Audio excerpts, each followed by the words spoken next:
In nomine Patris et Filii et Spiritus Sancti.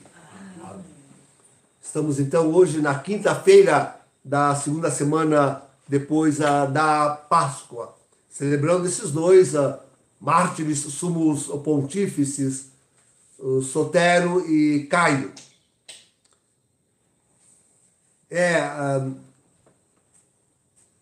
A igreja,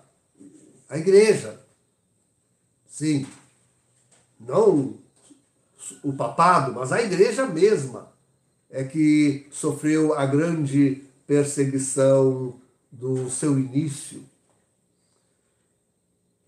Agora, ao fim, repete-se isto.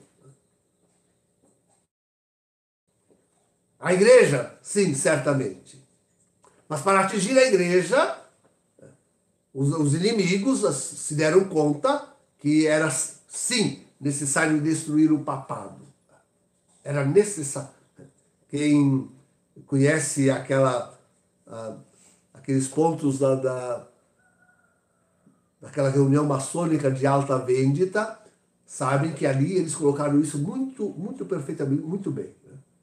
Para ferir a igreja, era necessário destruir o papado, o grande defensor da igreja. Então, eu já refletia sobre isso ontem. Também no início da igreja, não foi assim, de um sopetão, não foi um ou outro ano. Né? Foi largo o período de perseguição, foi largo. E agora também, no fim, foi largo o período de perseguição. Foi largo. A gente devia, sim, a dizer a verdade, nós devíamos colocar o início disso tudo pela Revolução Francesa, 1789.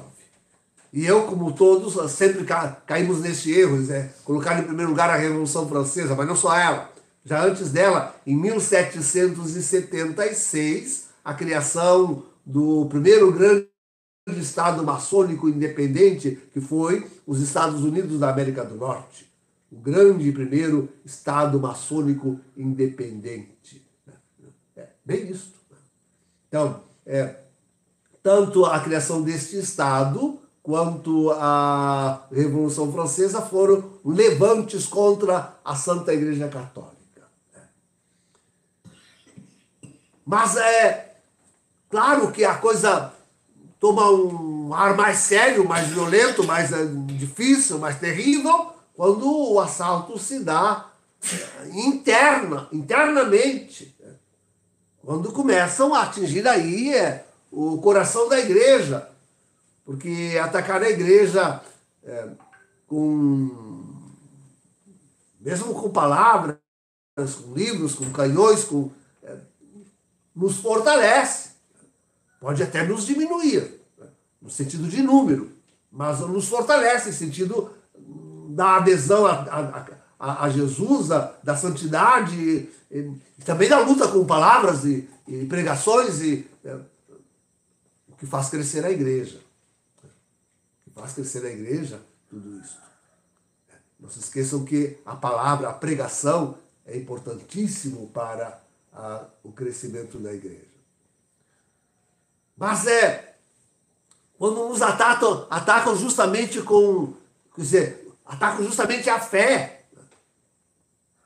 Sabe, nós devíamos colocar, mas que coisa impressionante. Olha o que eu vou dizer agora. Nós devíamos colocar como sinal do ataque final contra a fé católica, nós devíamos colocar justamente a primeira encíclica que o antipapa Francisco assina. Lembram? Agora até o nome dela eu esqueci. Mas foi uma encíclica ainda escrita, toda ela ainda escrita por Bento XVI. Mas por causa da comemoração do Ano da Fé, que ele tinha promulgado e que Francisco, afinal, iria encerrar.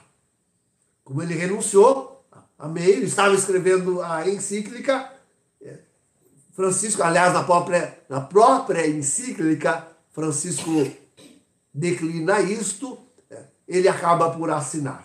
Mas o que escreveu foi Bento XVI. E ali se proclama realmente quanto a fé católica foi destruída.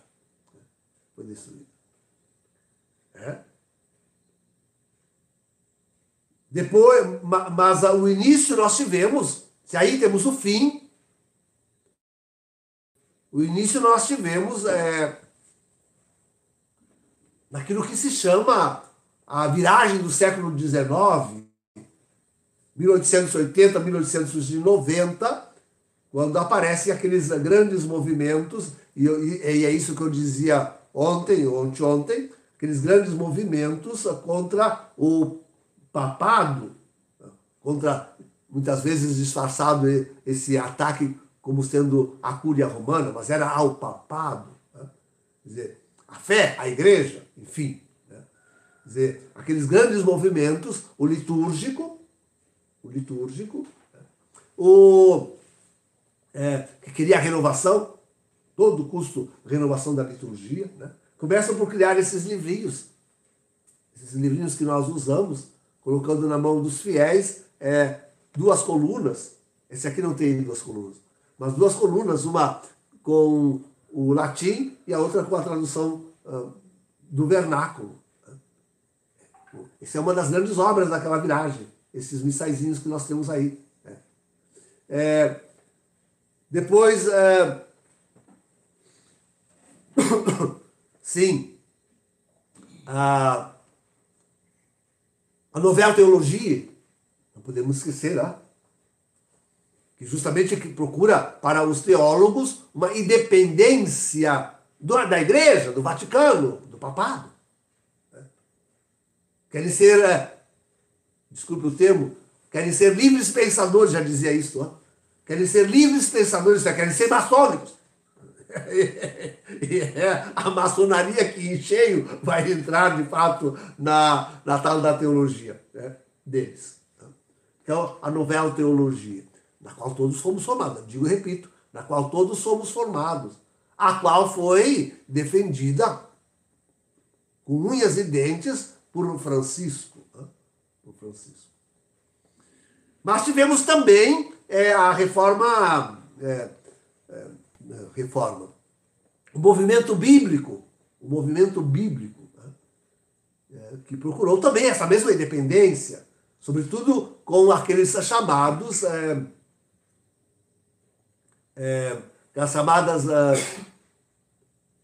interpretações históricas das Sagradas Escrituras, a Formengeschichte, a história de Geschichte e a...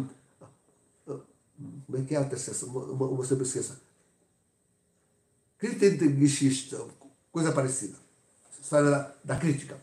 E contra a qual Bento XVI meio que acorda e meio que se levanta, enfim.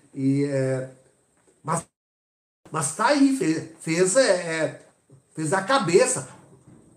Trazemos à luz o grande Bultmann, né?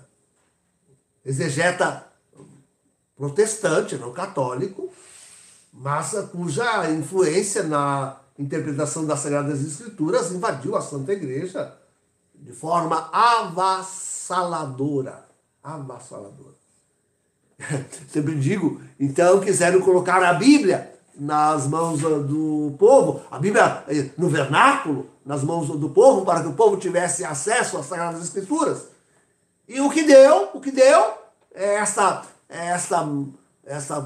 odiosa disseminação de religiões, as mais diversas, porque qualquer ignorante, qualquer ignorante bota a Bíblia debaixo do sovaco e sai a dizer todas as besteiras que entende dizer, interpretando as Escrituras. Bem isso. E hoje piora, porque nós temos esses meios aí, a internet e tudo mais, E daí, qualquer pensadorzinho que expressa uma ideia, aí já está todo mundo correndo atrás e não há mais aquele segmento seguro, forte, firme da Santa Igreja. Nesse sentido, a gente é incomodado. A gente é incomodado, por exemplo, eu lembrei de duas coisas de dizer, agora esqueci de uma. Mas é incomodado quando querem agora, a todo custo, descobrir que o nome de Jesus não é Jesus.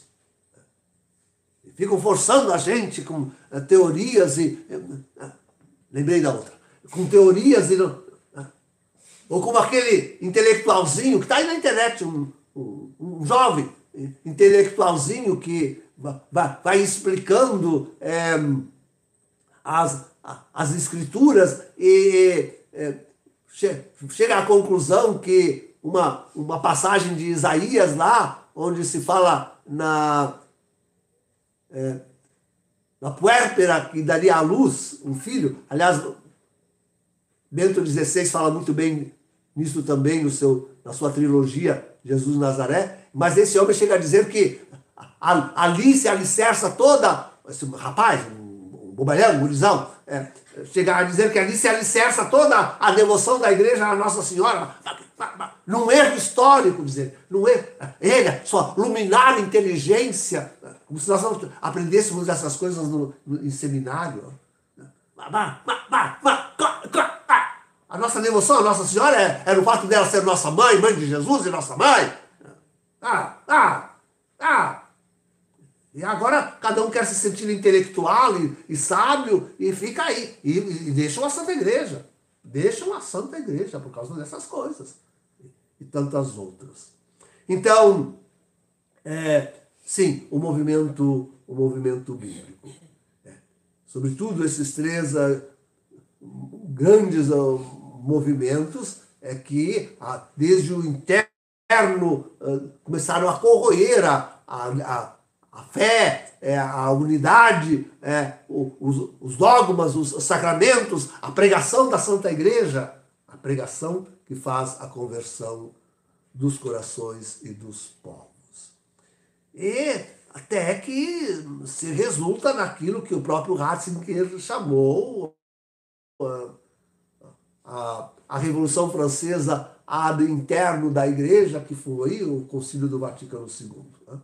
Eu tenho 2 ou 3 vídeos gravados aí no canal da minha comunidade sobre o Vaticano II, remeto a isto, não vou me deter longamente sobre a matéria.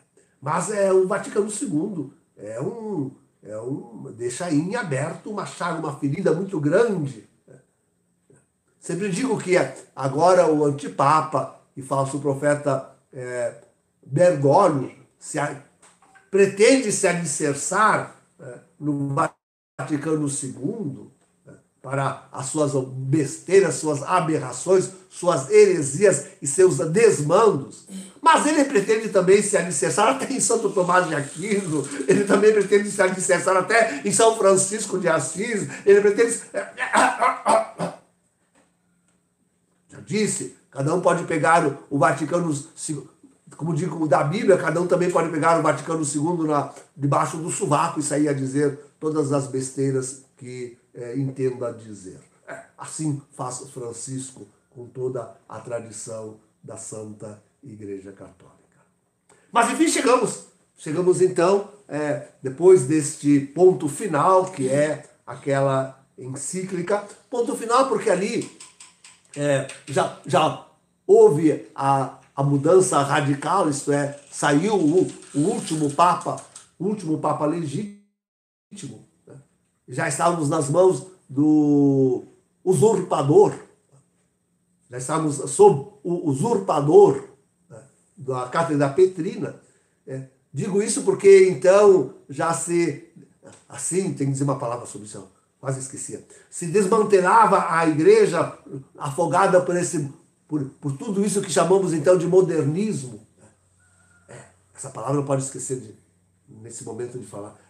Tudo isso se traduz num grande modernismo, uma paixão da igreja pelo mundo,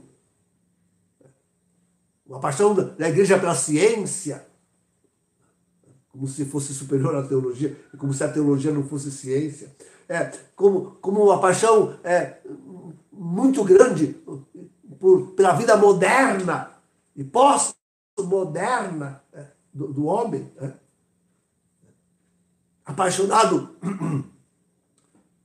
pelo modelo de Estado que vem desde os Estados Unidos.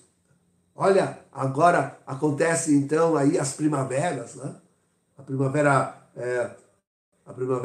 podemos falar da primeira, a russa, né? Caindo o comunismo, entre aspas, né? A primavera alemã, com a queda do muro de Berlim, a primavera... primaveras não faltam, até da igreja se fala. Né? Primaveras que são terrores tantos deles. Né? Mas, enfim, é o pensamento modernista penetrando todas as esferas e contra os quais os últimos papas haviam se metido tanto, desde aquela viragem, os papas, não dá nem para citar nomes, porque tantos deles lutaram tão bravamente contra o assalto de todo esse pensamento, de tudo isto, de todos esses movimentos, todos esses pensamentos contra a igreja, contra a fé, contra Roma, contra o papado, contra a Cúria Romana, enfim, lutaram bravamente, até Pio XII, lutaram bravamente, depois se entregam aos braços da modernidade já desde João 23, o filo maçônico. João 23, filo maçônico. E daí vai adiante, sendo enganados também, certamente. João Paulo II, com certeza, foi muitas vezes enganado. Enfim, toda a luta desses papas, desses últimos papas, até Bento, quem viu o pontificado de Bento XVI foi um herói. Bento XVI foi um herói, quase um mártir, seu papado, sobre tudo quanto é tipo de ameaça então, sem esquecer que João Paulo II chegou a levar realmente um tiro, né? Mas, enfim, sim, todos esses papas lutaram bravamente contra o modernismo e contra a invasão disso tudo na igreja. Até temos essa capitulação agora total. Depois desse último documento, já não existe mais, começa a destruição radical do papado. Com o usurpador aí, Francisco, deve-se dizer que realmente o papado foi vencido. E invadido por tudo quanto é maré de heresia, de cisma, de tudo, o mundo invadindo completamente a igreja. Até nós apontarmos um dos últimos documentos, que ele escreve justamente ao cardeal Tuxum, né, nos últimos tempos ele é abertamente a favor da nova ordem mundial. Hoje ainda li aí o pedido da vacina para todo o mundo, do grande reset, meu Deus do céu, esse homem é propaganda do grande reset, do governo único, do governo e da religião única. E assim por diante vai esse homem destruindo completamente o papado e a santa. Mas a ponto de dizermos dele que ele identificarmos ele como o falso profeta. Não há dúvida. Francisco é o falso profeta de Apocalipse 13, 11. Quem esperar ainda o outro, não encontrará. A igreja está destruída, não é possível haver outro. A igreja já foi destruída, já é um remanescente. A igreja católica já é um remanescente. Isto é, claro, nós tivemos aí mesmo no evangelho de hoje a promessa de indefectibilidade da igreja. Mas essa indefectibilidade da igreja... E aqui é um outro ponto que eu agora já nem me revolto, já me rio, né? Do povo achando que sem Papa, assim os fanáticos de Bento XVI, O povo achando que sem Papa não existe mais a igreja. Pedro é a pedra angular, mas não é a igreja. Não é sozinho. Então a igreja na história se constituiu de 200 e tantos homens e acabou? Não. A igreja somos uma multidão.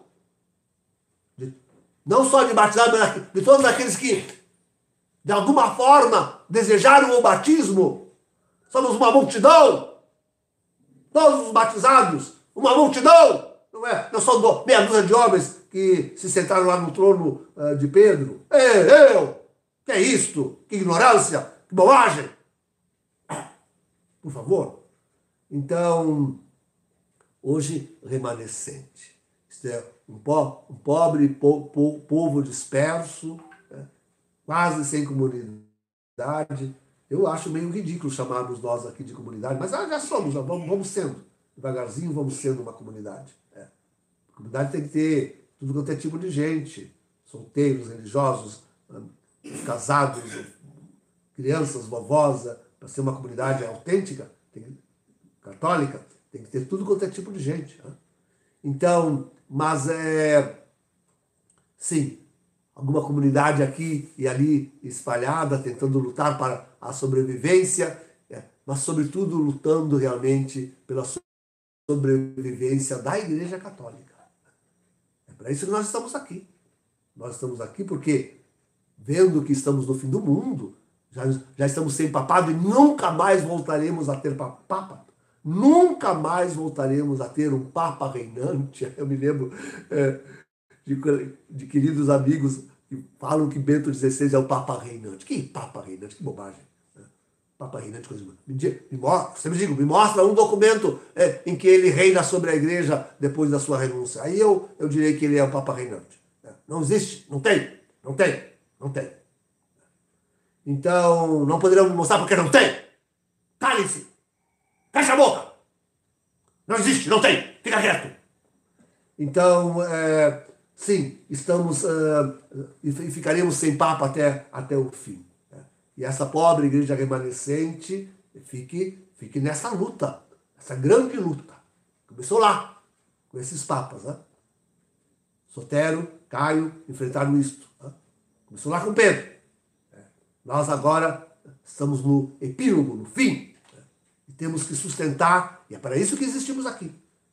Fazer com que a Igreja Católica exista ao retorno de Jesus. Nossa grande tarefa é esta. A fé católica, os sacramentos, a pregação católica. Fiel ao magistério da Igreja até Bento XVI. Esteja forte, firme aqui, ao retorno do Senhor. Nossa tarefa. A igreja não pode desaparecer. É a promessa de indefectibilidade que hoje teve para a igreja. Não para Pedro, mas para a igreja. Pedro acabou sendo destruído. Mas nós seguiremos até ao fim. Não é muito longo, ó. Graças a Deus. Se fosse muito longo, ó. Olha aí, os sede-vacantistas. Não é tão longo o tempo. Nem pode ser. Sem Pedro, não resistiríamos. Tanto que estamos tão divididos. Cada padre com o seu pensamento. Isso é ruim. Muito ruim. Então, sigamos unidos no magistério da igreja até Bento XVI. Quem não está unido ao magistério da igreja até Bento XVI, saiu antes. Saiu da igreja. Seja padre, seja bispo. Quem não permanece unido a Bento XVI até o fim do seu magistério, saiu da igreja, antes. Nós queremos permanecer unidos à igreja, ao seu magistério, à sua fé, aos seus dogmas, à sua pregação, aos seus sacramentos, até ao fim, até ao retorno do Senhor. É a vitória da fé. Aqui está a vitória da fé. Em nome do Pai, do Filho e do Espírito Santo. Amém.